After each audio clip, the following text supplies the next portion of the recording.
Clóvis Barbosa Neto. Caro Olavo, sobre o tema do ingresso na cultura superior, fica a pergunta. Pergunta para mim quase obsessiva de como lidar com o problema do esquecimento. Isto é, como armazenar tantas informações. Você não precisa armazenar. Isto aqui é importantíssimo, Clóvis. Você veja, um dos grandes erros no ensino é as pessoas imaginarem a memória como se fosse um depósito. Quando as coisas estão colocadas dentro, por assim, da sua cabeça, dentro do seu HD, então estão registradas lá. Eu digo, não é assim. Um computador ele tem que armazenar as informações no HD, a não ser que ele esteja ligado a uma rede. As informações não precisam estar lá, porque cada um tem um pouquinho, e na hora H ele acha. Não é assim que funciona a internet? A internet inteira está dentro de um só computador? Não, são milhões de computadores. Ainda assim, o computador só tem contato com outros computadores. Ele não tem contato com a realidade exterior. Nós temos as duas coisas. Nós temos contato com outros espíritos humanos. Nós temos contato, vamos dizer, com os registros onde os conhecimentos estão depositados, livros, discos, etc. E nós temos contato com a natureza física inteira e com a sociedade humana. É aí que tem que estar depositada a nossa memória, não na nossa cabeça. A gente tem que aprender a contar, vamos dizer, com esta memória externa. O seu computador, quando o seu HD ficar cheio, você não compra um HD externo? Eu tenho um monte de HD externo. Eu nunca conto com a minha memória. Eu conto com o depósito público de memória. E a hora que você, vamos dizer, acertar, enfocar essas coisas, a sua memória vai melhorar muito. Porque o que é importante não é que as coisas estejam na sua memória, mas que elas venham para você na hora que você precisa delas. Venham da onde? Às vezes vêm do ambiente.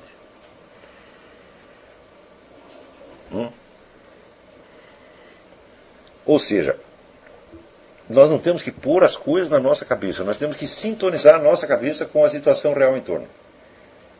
E deixar que ela nos informe. Por exemplo, uma boa biblioteca. Se você tem uma boa biblioteca, ou forma uma. Muitas das informações que você precisa estão lá. Elas não precisam estar na sua cabeça. Leia e esqueça.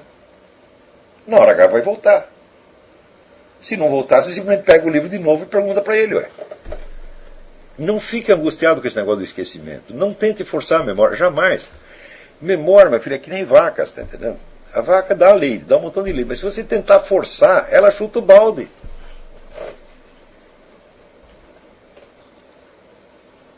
Está entendendo? Agora, o leite da vaca está dentro da vaca. Tá certo? E os conhecimentos que estão da nossa memória não estão na nossa memória, estão espalhados por aí. Né? Então, o mundo é um imenso registro mnemônico. A sociedade humana é outro. Conte sempre com tudo isso. Ou seja, não se angustie com isso. Se você esqueceu, ótimo. Esqueceu porque não está precisando da coisa no momento. Na hora agora ela vai voltar. Sempre vai voltar.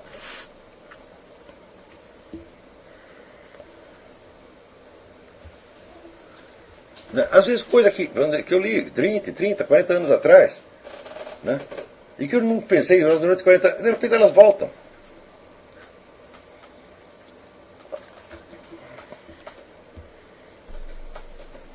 Então, vai no macio, tá?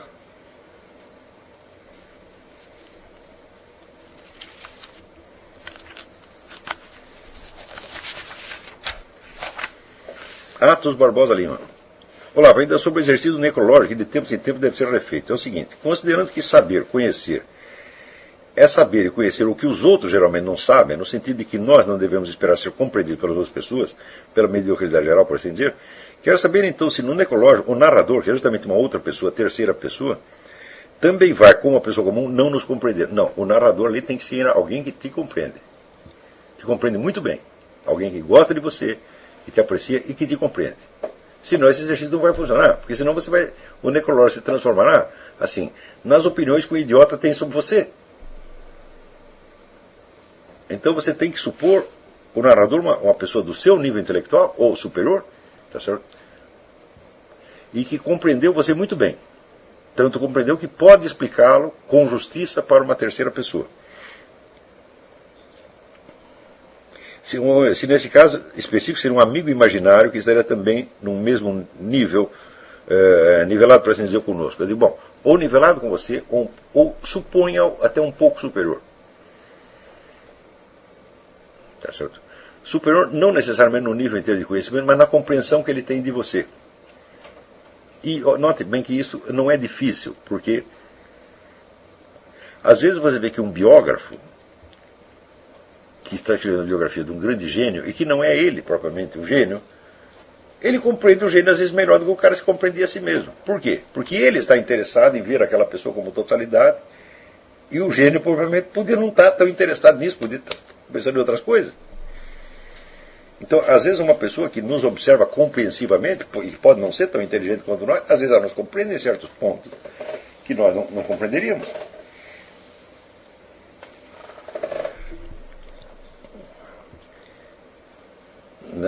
Eu lembro uma coisa assim, um momento foi tocante na minha vida. Eu estava conversando, acho que eu contei a história já aqui, mas eu vou contar sobre outro aspecto hoje. Eu estava conversando com a doutora Mariana Jacó, a grande gerontologista, e o seu marido, que era o nome dele, era um nome árabe, esqueci o nome dele agora. Era, como é que é? Tufik Jacó, alguma coisa assim. E eu estava conversando para ele perguntou se eu sabia árabe. Eu falei, eu estudei um pouco, eu não sei árabe, mas eu compreendo os mecanismos da língua árabe. Né? Sobretudo eu sei lidar com as raízes das palavras, portanto, se você me der uma raiz, eu sei tirar, né, várias outras palavras daquela raiz, sei formar várias outras palavras. E ele olhou para mim e falou, não, mas isso é impossível. Se você não tem vocabulário, você não vai conseguir fazer isso. Eu falei, claro, consigo. Pode testar. Daí ele fez, deu várias raízes, eu tirei várias palavras, papá. Daí ele olhou e falou, pô, você fez um esforço monstro. Naquele momento eu me senti compreendido.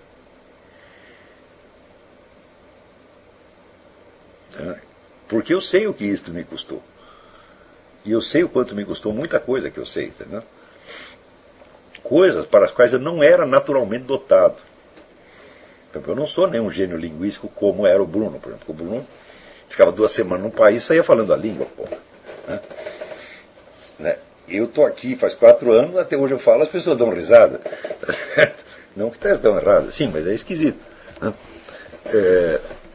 Então, quer dizer, essas coisas de linguagem, de pegar, por exemplo, a estrutura íntima da língua e tal, eu fiz um esforço monstro para isso. Né? E as pessoas às vezes não percebem isso, mas ele percebeu.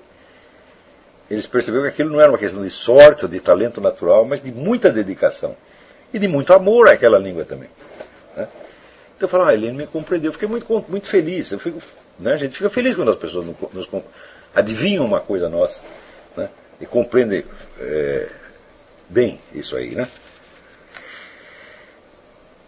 Então, é esse tipo de pessoa que você tem que escolher como seu narrador imaginário.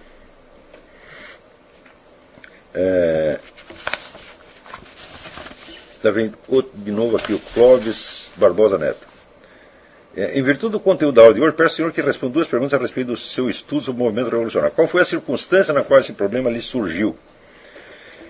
2. O senhor poderia descrever bem brevemente o status questiones do problema, indicando qual foi os autores que mais lhe aproveitaram? Bom, com relação aos autores, vamos dizer, nenhum dos estudiosos da mentalidade do movimento revolucionário em si mesmo me foi útil para a tese geral. Nenhum. O que eu procurava saber, nenhum respondeu. Por quê? Primeiro, nenhum deles tinha um conceito geral de revolução. Ou quando tinha, era um conceito impressionista, baseado sobretudo na ideia de sublevação, na ideia de mudança geral, etc. Ele fala, por exemplo, agora saiu um belo livro antiateístico, né? Que se chama, esqueci o nome do autor, mas o livro chama Por que a Revolução Cristã não foi compreendida? Né? Então ele chama o cristianismo de revolução. Né? Então, esta coisa analógica que é usada muito, esse uso analógico da palavra, confunde tudo. Né? O que me foi útil, os que me foram úteis são os estudiosos que resolveram problemas históricos específicos, tá? Que eu precisava resolver para chegar, vamos dizer, ao diagnóstico geral. Então, por exemplo, tem agora uma gravação que eu acabei de colocar no site do seminário, não sei se já está online, Absolutismo e Revolução, já está? Se não entrou, vai entrar nos próximos dias. Né? Então, por exemplo, eu estava ali vendo que o advento do absolutismo na Europa, ele foi uma revolução. Já o pessoal imagina a Revolução Francesa como um movimento súbito que quebrou toda a ordem antiga. Falaram, não, havia um processo revolucionário que foi iniciado pelo próprio absolutismo. E quando me surgiu essa dúvida na cabeça, né, eu falei, bom, agora eu preciso aqui ver, por exemplo, essa coisa do direito divino dos reis, qual era a diferença disso na Idade Média para a Idade Moderna. Procurei, achei o livro do Fritz Kern. Né? Até o livro está aqui, porque eu estou fascinado com esse livro aqui. Kingship and Law, in the Middle Ages, Fritz Kern. Né? O cara tinha matado o problema 100%, pô, acabou. Então, isso aqui, eu simplesmente pego as conclusões dele, resumo e encaixo lá na minha argumentação, não preciso fazer mais nada. Nesses problemas históricos específicos, eu digo, eu recebi quase tudo pronto. E não dá para dizer quais são os autores, porque são centenas. Espero colocar todos na bibliografia. Né?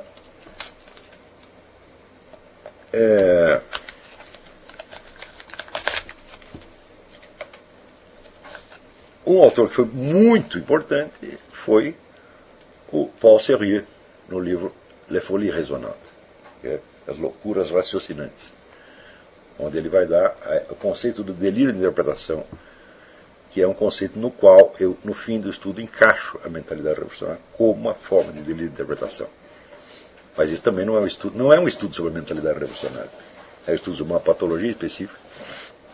E aquilo está tão bem explicado, falar, isso aí matou a pau, está resolvido o problema. E se você estudou o problema da mentalidade revolucionária por essas linhas de investigação que eu segui, e você estudou o livro do Paul Sérieux, você vai ver que é a mesma coisa. Tá certo?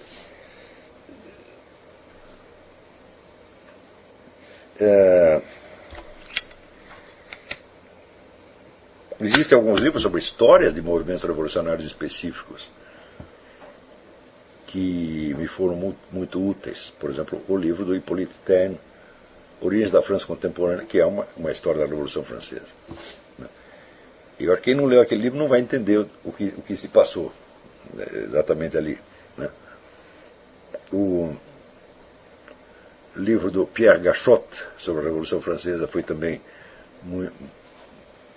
muito útil.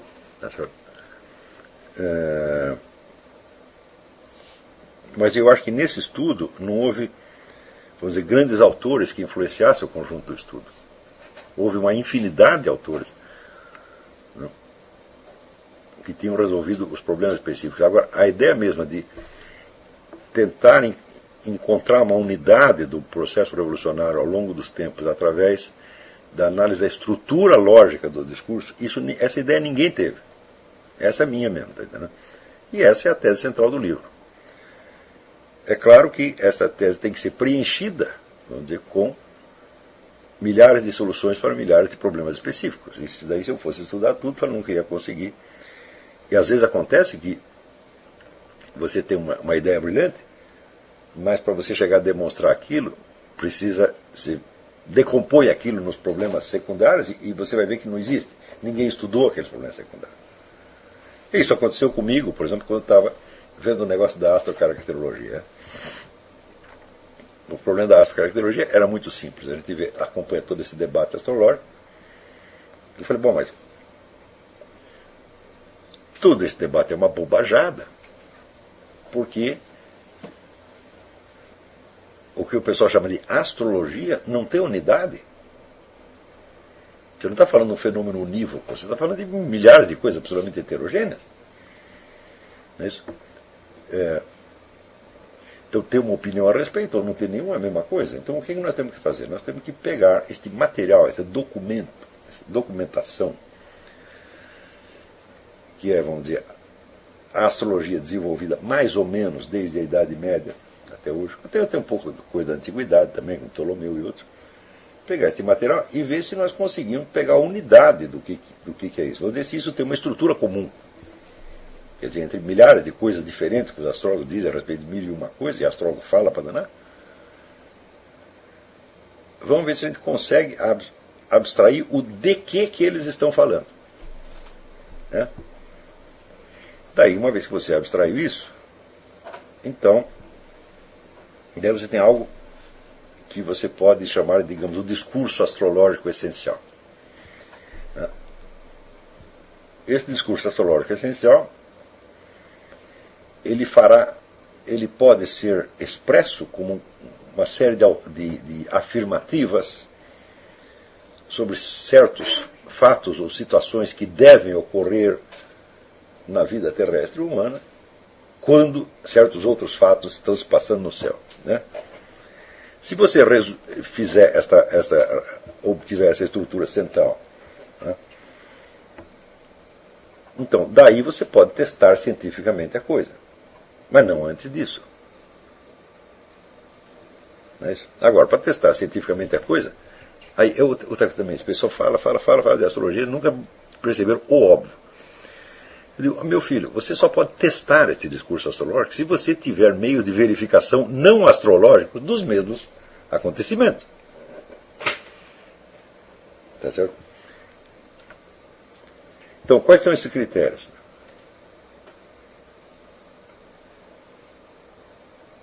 Eles não foram inventados. Então, eu me dediquei um tempo a resolver isso. Só que chegou um ponto, eu falei, bom, agora nós precisamos de certas pesquisas empíricas sobre este ponto,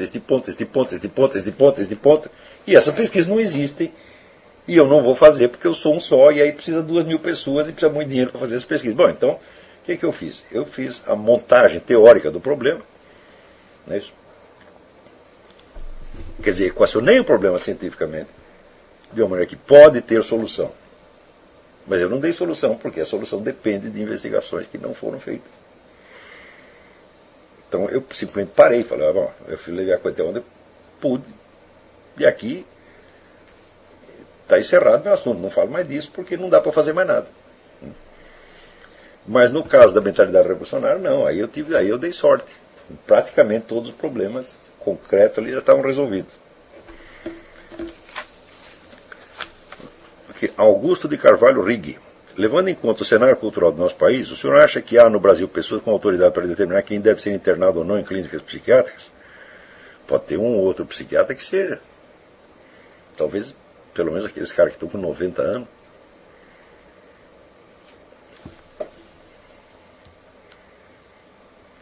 Durante a aula não pude deixar de lembrar do filme A Troca, do Clint Eastwood. É um filme maravilhoso. Meu Deus do céu. Meu Deus do céu. Na qual o protagonista, interpretado por Angelina Jolie, é internada injustamente numa clínica psiquiátrica por ordem do Departamento Corrupto de Polícia de Los Angeles. E isso acontece. Claro que acontece. Só que tanto é anormal que se fez até um filme a respeito. Deu mau escândalo, né? E até hoje se fala disso. Agora, isso aqui na União Soviética era normal, era o que se fazia sempre e não dava escândalo nenhum.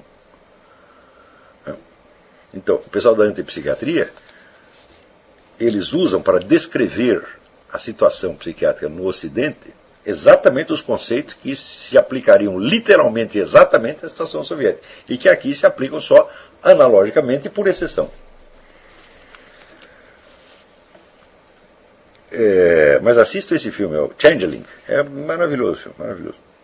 Eu acho o melhor filme que ele fez.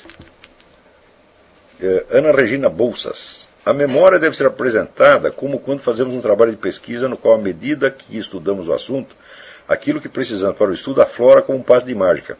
É este o sentido que devíamos ter sobre os assuntos que estamos envolvidos, transformando a vida como grandes pesquisas em que todo conhecimento nos aparece no momento certo. Olha, isso eu não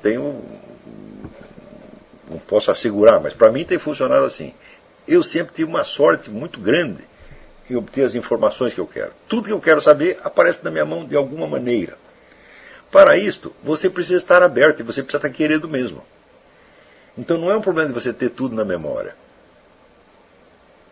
É simplesmente você estar querendo saber e você não forçar muito a coisa, tá entendendo? Porque se não aparece hoje, aparece amanhã. Eu tenho uma grande biblioteca e eu tenho a sorte de ser incapaz de achar livros na minha biblioteca. Tá certo? Então, sempre que eu vou procurar um livro, ele nunca está lá. No dia seguinte ele aparece. Né? Então, eu já me acostumei com isso. Então, eu também me acostumei a dar tempo ao tempo. Eu falei, peraí, a informação ela vai aparecer. Às vezes, demorou muito. Demorava muito. Mas com o tempo, né, a coisa acelera por quê? Porque você já não está lidando com coisas novas, está lidando com coisas que você pensou. Por exemplo, esse negócio da antipsiquiatria. Né? Eu ouvi esta conversa na Folha de São Paulo e eu me lembrava vagamente que tinha essas coisas. Quanto tempo eu levei para encontrar na internet tudo o que eu queria? 5 minutos. Gente, foi 5 minutos. Eu não lembrava mais nem dos nomes do personagem, eu lembrava que sabia disso vagamente. Tem um negócio assim. Então, em 5 minutos, fui direto ao ponto.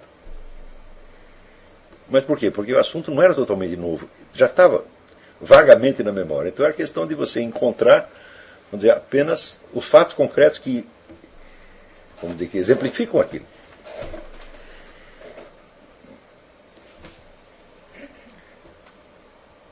Mas olha, tem um negócio que é a memória de Deus. A memória de Deus é o que se chama o livro da vida. Deus tem tudo na memória. E Ele pode te dar o que Ele quiser, a hora que Ele quiser. Gente, quantas vezes eu não dormi com o problema na cabeça, pedi para Deus me ensinar, eu acordei sabendo. Deus põe na sua cabeça o que Ele quiser, por mais burro que você seja. Se você quer saber a mesma coisa, você está aberto, tá certo? E você está sintonizado com a realidade das coisas. Você quer mesmo a realidade, tá certo? E você quer, não no sentido que você quer dominá-la, tá certo? De que você quer transformá-la vamos dizer, numa equação sua. Mas você quer saber como as coisas realmente foram, elas acabam aparecendo. E, portanto, fica tranquilo, tá certo? E confie em Deus. O que você quer saber, está tudo no livro da vida. Que vai aqui. Graça Salgueiro. Não sei porque esse assunto entrou na pauta dos jornais agora, porque quando eu estava concluindo meu curso de psicologia em 1979, isso só se falava no Brasil e pouco depois tornou-se lei. Vários hospitais psiquiátricos foram fechados, como o histórico hospital da Tamarineira, aqui no Recife. E se não estou enganado, a Casa das Palmeiras e o Pinel no Rio. De onde esses dementes enterraram esse assunto como se fosse novidade? É que agora tem um novo projeto que está regulamentando a coisa. Tá certo?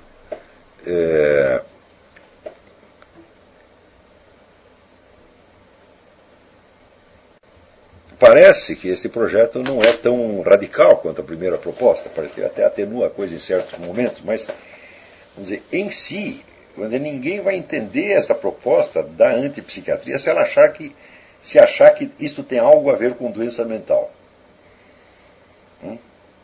A antipsiquiatria não é uma psiquiatria, a antipsiquiatria não é uma teoria científica. A antipsiquiatria é um truque estratégico. Certo? Existe uma diferença muito grande entre isto e uma teoria psiquiátrica genuína. Por exemplo, existe aqui nos Estados Unidos um médico que de comunista não tem nada, um grande psiquiatra, chamado Dr. Thomas Szasz. Eu não sei se diz, parece que é Chas que se pronuncia. Escreve-se S-Z-A-S-Z. O Dr. Thomas Szasz acha que doença mental não existe, que ela é só uma figura de linguagem. Tá certo? Então, ele também é contra a internação, mas ele é contra a psiquiatria inteira. Tá certo? E é o seguinte, ele não tem nenhum propósito estratégico, ele é um sujeito até conservador. Na verdade, ele é um libertário. Para mim, os libertários são todos malucos, mas de vez em quando eles são originais, fala umas coisas interessantes. O doutor Thomas Schaas, que é uma pessoa muito simpática e muito honesto, ele defende coisas parecidas com a antipsiquiatria. E ele acha até que, ele falava isso antes da antipsiquiatria, ele acha que a antipsiquiatria atrapalhou tudo que ele estava tentando fazer. Tá certo? Ou seja, ele é mais radical do que a antipsiquiatria. Só que é o seguinte, ele não tem nenhum propósito político nessa coisa, né? Ele não está atendendo a nenhum interesse político por trás, então ele discute a coisa em termos objetivos de psiquiatria. Você pode concordar ou discordar com ele? Eu discordo. Eu acho que doença mental é uma coisa perfeitamente objetiva, né? E também acho que não tem sentido você dizer que a doença mental não existe, ou que ela é uma invenção de uma sociedade repressiva, porque daí você está dizendo o seguinte, os doentes mentais não são loucos, quem é louco é a sociedade. Eu digo, mas se você diluiu a noção de doença mental tal como ela se aplica ao caso concreto do paciente, não é legítimo você usá-la como figura de linguagem para a sociedade inteira. Se ela não é válida no seu sentido literal, também não pode ser válida como figura de linguagem. Então, se não existe louco, também a sociedade não é louca. Se ninguém é louco, então você não pode dizer que nenhuma sociedade é louca, nem a sociedade azteca, que faz aqueles sacrifícios humanos. Nem a sociedade nazista pode dizer que é louca. Se não existe loucura, nada é loucura. Tá certo? Então, acho que a diluição da noção de doença mental é errada. Mas eu sei o seguinte, o Dr. Thomas Schaas, ele argumenta em termos que são científicos e admite uma discussão científica. Agora, a antipsiquiatria não. Por quê? Você veja, quanto tempo decorreu entre o surgimento da antipsiquiatria e o fechamento dos hospitais na Itália? Pouquíssimos anos. Quer dizer, você mal acabou de inventar uma teoria e ela já se transforma em lei? Antes de ser discutida cientificamente, tá claro que isso é movimento político. Claro que isso não tem nada a ver com ciência. Né? Você imagina o seguinte, que eu, vamos dizer, de repente inventasse um tratamento para alguma coisa, inventasse um remédio, e no dia seguinte esse remédio é obrigatório antes de ter sido testado. Foi isso que fez a antipsiquiatria. Então, quer dizer, o jeito que faz isso, é claro que o objetivo dele não é médico, nem psiquiatra, nem coisa nenhuma. Isso é jogo de poder político, só. Vamos dizer que tivesse, a partir do surgimento da antipsiquiatria, tivesse 50 anos de discussões e testes, etc., etc., um monte de trabalhos científicos a favor, um monte de trabalho científico contra, etc. E daí, no fim, chega à conclusão, o negócio funciona e então tem que ser lei. Ah, bom, aí é possível. Mas você mal inventou a moda e no dia seguinte ela vira lei, então o objetivo não era psiquiátrico, o objetivo era fazer a lei. Quer dizer, na hora que ela virou lei, tão logo depois de ser apresentada como hipótese, mal acabou de ser formulada como hipótese, já virou lei. Então é claro que o objetivo dela era transformar-se em lei. E não provar cientificamente o que quer que seja.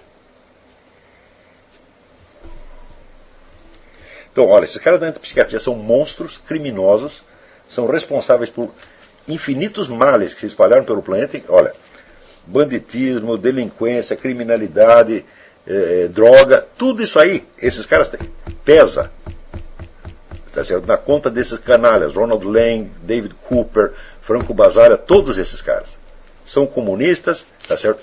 Que só o que querem é atribuir aos outros os crimes que eles mesmos estão fazendo, porque nunca abriram a boca para falar do que estava acontecendo na União Soviética. E você pega um simples hospital psiquiátrico, por exemplo, onde acontece um caso como esse do filme do Clint Eastwood, né? E porque uma vez a polícia deu lá um laudo falsificado para internar uma pessoa que interessava a eles internar, você diz que esta é a estrutura do funcionamento do sistema psiquiátrico aqui. Né? Quer dizer, você está pegando, vamos dizer, uma exceção como se fosse a regra, a norma, e no lugar onde a coisa é norma e regra constante, durante 50 anos você não abre a boca. Ao contrário, você está trabalhando para eles. O que é isto, minha gente? Então você falou de antipsiquiatria, você tapa na cara. Tá? Tapa na cara.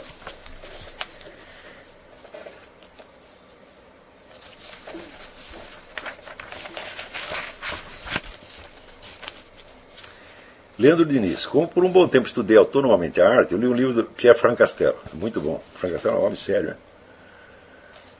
Mas a obra que me abriu um horizonte enorme foi Pintura e Sociedade. Nesse livro, Frank Castell vai mostrando como a representação pictórica muda em relação ao modo de pensar. Ele fez um negócio magistral. Quando ele faz a análise da estrutura das catedrais góticas e depois compara, né, com o estilo renascentista, aquelas cúpulas, né? Então, ele vê que aquilo reflete uma mudança da função social, vamos dizer, do clero.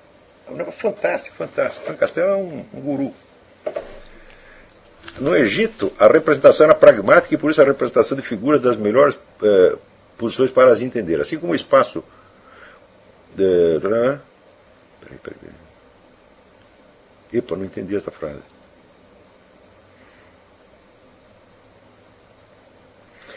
Ele quer dizer, essas representações diferentes podem ter paralelo com a capacidade da época de estar imersa na realidade como consciência e responsabilidade intelectual?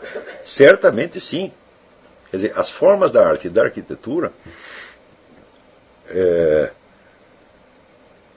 vamos dizer, elas refletem a grande capacidade de articulação, maior ou menor capacidade de articulação do conjunto, principalmente a arquitetura, porque a arquitetura é uma articulação de várias artes e, portanto, de várias representações da realidade. Tá certo? Então, se você toma, por exemplo, as catedrais góticas, que são, vamos dizer, o cume da arte humana, tá certo? Onde elas articulam ali, vamos dizer, elementos bíblicos, astrológicos, mitológicos, pictóricos, etc., né? Aquilo supõe, vamos dizer, um conhecimento do simbolismo universal. Uma catedral gótica era um conjunto de chaves interpretativas da realidade. As catedrais góticas podem ser lidas como livros. Tá certo? E agora, quando você lê, por exemplo, as obras, vamos dizer, da escola Bauhaus, como Michael Jones leu, né? Michael Jones fez uma trilogia estudando a arte moderna na sua relação com movimentos de liberação sexual, etc. Você fica horrorizado com a pobreza de concepção desses caras. Quer dizer, a arte da Bauhaus foi feita para impor às pessoas um destino que elas não compreendem e que vai mudar suas vidas radicalmente e vai mudar para pior. Então, para esses grandes conjuntos habitacionais que eles criaram, eles sabiam que aquilo ia criar promiscuidade, ia acabar com a privacidade das pessoas, ia acabar com a sua vida, ia acabar com tudo, ia gerar banditismo. Eles fizeram para isto. Então, isso não era defensável. Entendeu? Paulo Camargo, dentro do contexto da aula de hoje surgiu uma dúvida. Além de conhecer outras obras de literatura universal, o senhor considera essencial conhecer a biografia do escritor antes de ser sua obra completa para se situar geográfica e historicamente? Não considero. Você não precisa saber nada, porque, quer dizer, a obra literária é um sonho acordado e dirigido, em primeiro lugar. Então você tem que entrar e deixar que o sujeito te conduza aonde ele bem entender. Depois você acorda, porque você não vai ser... Não tenha medo de ser influenciado. Você vai ser influenciado necessariamente, mas influência não mata. Influência você entra e sai dela. Outra coisa. As obras de arte literária, eu já disse, elas não são para serem interpretadas. Elas são chaves interpretativas da vida real. Você não precisa propriamente interpretar, você precisa interpretar as coisas à luz delas. Elas te dão um sistema de símbolos e analogias que esclarece muita coisa. A função do símbolo, já dizia a Suzanne Langer, o símbolo é a matriz de intelecções. Então, a obra de arte, ela vale quando ela abre você para novas intuições sobre a realidade. Então, depois de você lê-la, você tem que, vamos dizer, antes de você voltar sobre ela e pensar sobre a obra de arte, você tem que tirar esse proveito analógico que ela está lhe dando. Quer dizer, a experiência literária é muito mais importante do que a análise da obra literária. A análise deve ser feita por outros motivos, quando você tem um interesse historiográfico, ou psicológico, ou filosófico, mas num primeiro momento o que importa é você se deixar impregnar por aquilo, tá certo? Você, é claro, aprender, na medida em que você revive imaginativamente as experiências, você também está pegando no mesmo ato os instrumentos de expressão verbal daquilo, a coisa está te enriquecendo duplamente, está te dando, vamos dizer, uma rede de símbolos com os quais você pode iluminar a sua vida, a sua experiência, ao mesmo tempo está te dando os meios de dizer aquilo. É isso que importa. Tirar este proveito é o que interessa. Estudar a própria obra de literária é outra coisa. O proveito é diferente e isso é depois. Bernardo Camargo. Quando o senhor fala sobre o ingresso no círculo da alta cultura, diz sobre as referências a que os grandes autores fazem uns aos outros em suas obras, e que se caso a pessoa não estiver a par desse código, ela saberá muito pouco sobre o que está sendo discutido. Pode fazer uma analogia com a experiência necessária para a compreensão desse código? É possível saber o suficientemente algo sobre essas grandes discussões sem ter vivido pessoalmente uma experiência similar ou análoga? Não, mas isso aí depende, vamos dizer, da acumulação que você vai ter. Aos poucos você vai percebendo essas interreferências, essas evocações, né? Sobretudo estilísticas. Por exemplo, dentro de um romance, quantas frases você não lê que são paráfrases de poemas? Né? E na hora que você descreve o que é uma paráfrase, aquela cena daquele romance, ela adquire uma dimensão maior. Se você não pega a paráfrase, você entende a coisa num certo plano. Se você pega a paráfrase, você já tem dois. Está entendendo? Então, e em certas obras, essas evocações elas são tão ricas, mas tão ricas praticamente que elas ramificam para toda a literatura universal. Porque não dá, quando você lê o Eliot, você lê, cada vez que você lê, tem mais coisa. Né? Evocações, né, de autores antigos, de obras de arte, de situações da história, só que você não tinha percebido no primeiro momento. Né? Um autor que tem isso no Brasil, Gerardo Melo Mourão. Gerardo Melo Mourão é um tremendo poeta, tremendo, monstro de poeta. Né? E quando Ezra Pound, quando leu as coisas dele, disse: esse cara conseguiu fazer o que eu estava tentando fazer. E no entanto, o pessoal que conheceu, Gerardo morreu recentemente, acho, né? Muita gente achava ele apenas um velhinho louco, esquisito, né? Tinha sido nazista na juventude, maluco, né? Eu conheci quem prendeu ele foi o Paulo Mercadante. E depois ficaram grandes amigos. Né? E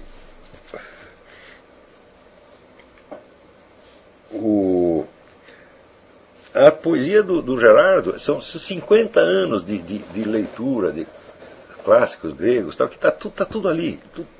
Quer dizer, cada linha tem uma evocação. Ele está falando lá de um negócio do Recife, e aparece lá um Anacreonte ali no meio. Né? Isso depende de tempo. Quer dizer, não fique chateado de você não perceber tudo no primeiro momento. Não é para perceber tudo no primeiro momento. Esse é uma aquisição progressiva, um enriquecimento progressivo do seu mundo interior.